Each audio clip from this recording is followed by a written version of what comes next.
Party మీ party leader Ambati Rambabu ఆయన మీద దాడి పొద్దున్న నుంచి జరుగుతూ ఉంది. ఇంటి మీద జరిగిన దాడి అత్యంత విధ్వంసకర పరిస్థితిలో ఉంది. ఎట్లా చూస్తారు దీన్ని?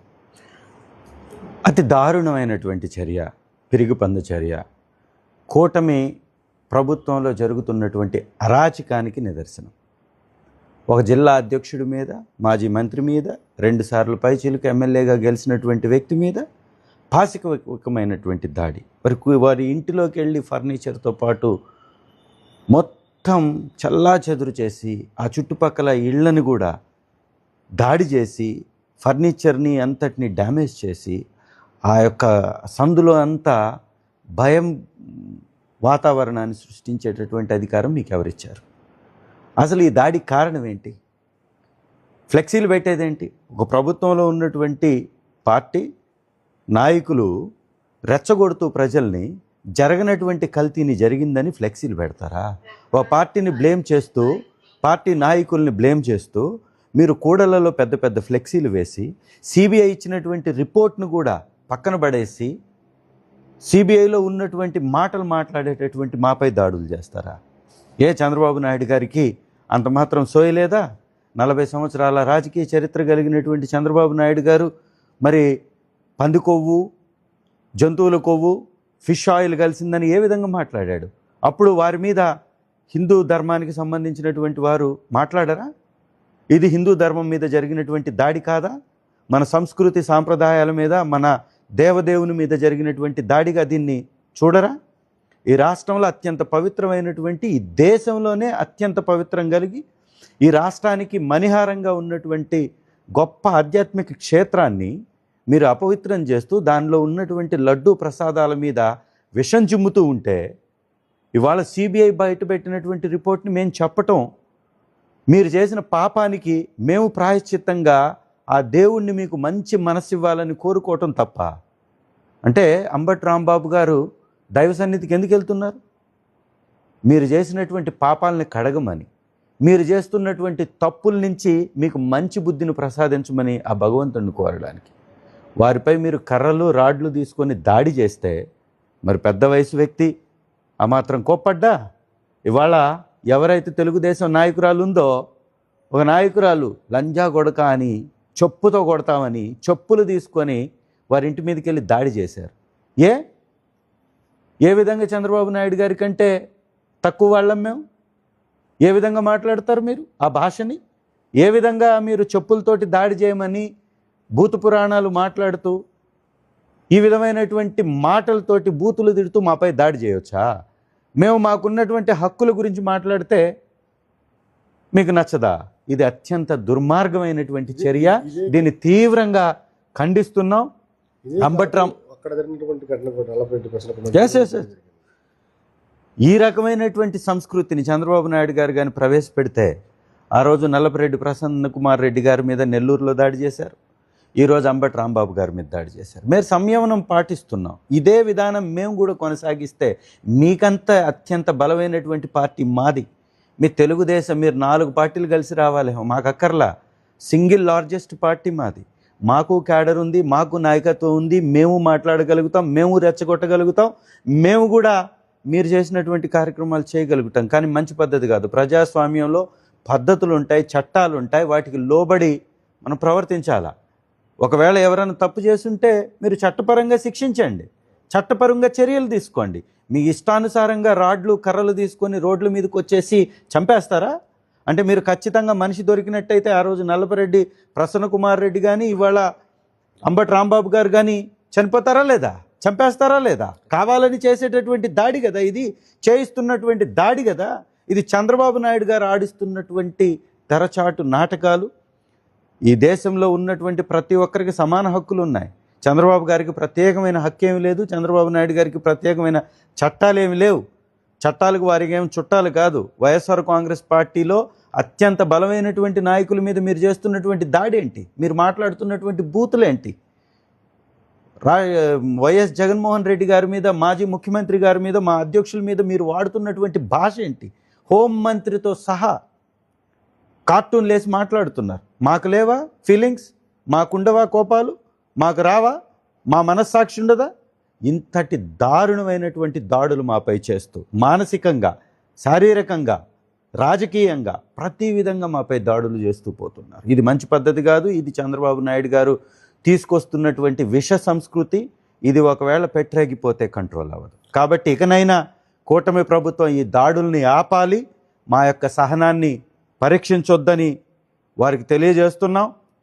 మీరు అధికారంలో ఉంటే కేసులు పెడతారేమో, అంతకు మించి జరిగేదేం ఉండదు. మాకు సింగిల్ లార్జెస్ట్ హయ్యెస్ట్ నంబర్ కలిగినటువంటి పార్టీ, మీ పార్టీ కన్నా బలమైనటువంటి పార్టీ. ప్రతిపక్షంలో ఈరోజు ఎన్ని ర్యాలీలు చేసినా, ఎన్ని ధర్నాలు చేసినా చిన్న సంఘటన జరిగిందా? ప్రజాస్వామ్యబద్ధంగా, శాంతియుతంగా మాకున్నటువంటి హక్కుల్ని ప్రజల వైపున పోరాటం చేస్తూ మేము పార్టీని ముందుకు తీసుకెళ్తున్నాం. ఇదేమి దుర్మార్గం? గల్లా మాధవి గారు ఆవిడ మాట్లాడుతున్నటువంటి భాష ఏంటి? అసలు మీరు ఫ్లెక్సీలు ఎందుకు పెట్టించారయా? ఏ కారణంతో ఫ్లెక్సీ పెట్టించారు? నిజంగా మీకు 10 పత్రికలు ఉన్నాయి కదా, దానిలో ఏమన్నా తప్పు జరిగింది అని ఉంటే ఆ రిపోర్ట్స్ బయట పెట్టండి. సిబిఐ చెప్పింది కదా, మీరే చంద్రబాబు నాయుడు గారు ఈ జిల్లాకు వచ్చినప్పుడు కూడా మాట్లాడారు కదా. ఇవాళ మీ అధికారులు, మీ నాయకులు, మరీ ముఖ్యంగా మీ నాయకులు చేస్తున్నటువంటి అరాచకాలేంది, పాపాలేంది? తిరుమలలో కిరణ్ రాయల్ అనేటటువంటి వ్యక్తి దొరికిపోయాడు. ఇంకొక మంత్రి భయంకరమైనటువంటి వార్తల్లో ఎక్కాడు, అక్కడ చండాల పనులు చేస్తూ. వీళ్ళ ఎమ్మెల్యేలు రోజుకొక చోట బయటపడుతున్నారు. ఆ బయటపడేటటువంటి వాళ్ళు కూడా చూడండి, కేవలం ఎస్సీలే బయట పెడుతున్నారు. మిగిలినటువంటి వాళ్ళని అనేక మంది ఉన్నారు, వాళ్ళు ఎవరు బయటికి రావట్లా. అంటే ఇక్కడ కూడా వివక్ష. సో ఈరోజు మందా సాల్మాన్ దళితుడి మీద దాడి చేసి చంపేశారు. అంటే ఈ రకమైనటువంటి అరాచక పరిపాలన సాగిస్తూ మేము అధికారంలో ఉన్నాం, మేమేమైనా చేస్తామంటే ఖబర్దార్, ఇది మంచి పద్ధతి కాదు. పద్ధతి మార్చుకోవాలి. ఖచ్చితంగా పార్టీ శ్రేణుల్ని సంయమనం పాటించమని మేము చెప్తున్నాం. మీరు ఈ విధంగా దాడులు చేస్తూ పోతే ఇది మంచి పద్ధతి కాదు, తీవ్రమైనటువంటి పరిణామాలు ఉంటాయని మీరు కూడా గ్రహించాలని కూటమి నాయకులకు కూడా తెలియపరుస్తున్నాం. చంద్రబాబు బేసిక్గా కాపు ఓట్లని వాడుకొని ఇప్పుడు కాపుల మీదనే దాడి చేసేటువంటి సంస్కృతి ఉంది, కానీ పవన్ కళ్యాణ్ నోరెత్తడం లేదు. గతంలో తెలుగుదేశం పార్టీ అధికారంలోకి వచ్చినప్పుడు ముద్రగడ పద్మనాభాన్ని కూడా కొట్టించారు ఇదే విధంగా.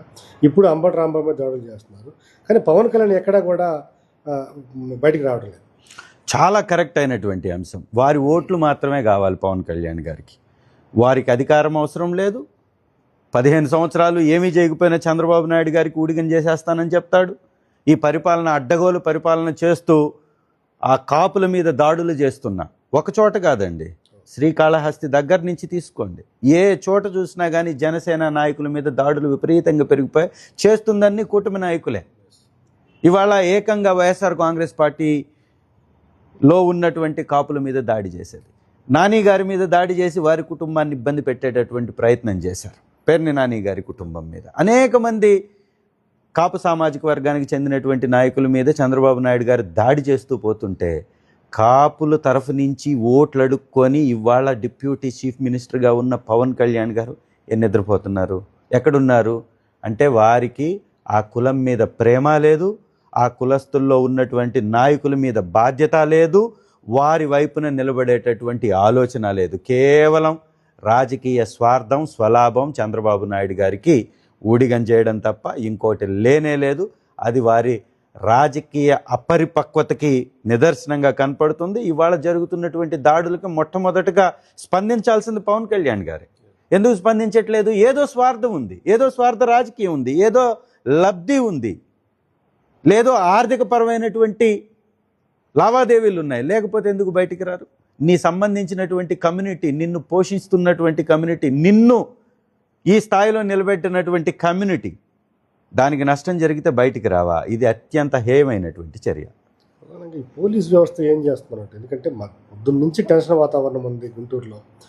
అంబటి రాంబాబు ఇంటి దగ్గర ఉన్నటువంటి సిచ్యువేషన్ కూడా తెలుసు, దాడి చేయడానికి సిద్ధంగా ఉన్నారు. ఎందుకు ఇంత నిర్లక్ష్యంగా వ్యవహరిస్తుంది? పోలీసుల సమక్షంలోనే కర్రలు పట్టుకొని నిలబడ్డారు సార్. పోలీసులే వారిని కాపలాదారులుగా నిలబడ్డారు. వాళ్ళు దాడి చేస్తుంటే వీళ్ళు తప్పించినట్టు నాటకం. వాళ్ళందరూ కర్రలు రాడ్లు పట్టుకొని అక్కడే నిలబడి ఉన్నారు, ఫ్లెక్సీ ముందే నిలబడి ఉన్నారు, వీరు వెళ్ళే దారిలోనే నిలబడి ఉన్నారు. కావాలని దాడి చేస్తారని వీరికి తెలుసు. ఇంటెలిజెన్స్ వ్యవస్థ ఉంటుంది, పోలీస్ వ్యవస్థ ఉంటుంది, డిఐజీలు, డీజీపీలు, ఎస్పీలు ఇంతమంది ఉండి కూడా కంట్రోల్ చేయకుండా ఎందుకు? కావాలని దాడి చేయించటం. వారికి పైనుంచి చంద్రబాబు గారి తరఫు నుంచి వారికి డైరెక్షన్ ఉంటుంది, దాన్ని వారు అమలు చేస్తారు. పోలీసులు అట్టర్ ఫ్లాప్ ఈ రాష్ట్రంలో, అందుకే అట్టడుగు స్థాయిలో పాతాళానికి పడిపోయింది ఆ వ్యవస్థ. వారే చెప్పారు కదా చంద్రబాబు నాయుడు గారు ఇంటి నుంచే సర్వీసెస్ ఇవ్వాలని. ఇది హోంశాఖని ఇంటి శాఖగా మార్చేశారు. చంద్రబాబు నాయుడు గారి ఇంటి శాఖగా వారి కోసం ఉపయోగించడానికి మాత్రమే పనిచేస్తుంది. వారి నాయకులకి భద్రతగా, వారు చేసే అక్రమాలకి సెక్యూరిటీగా పనిచేస్తుంది.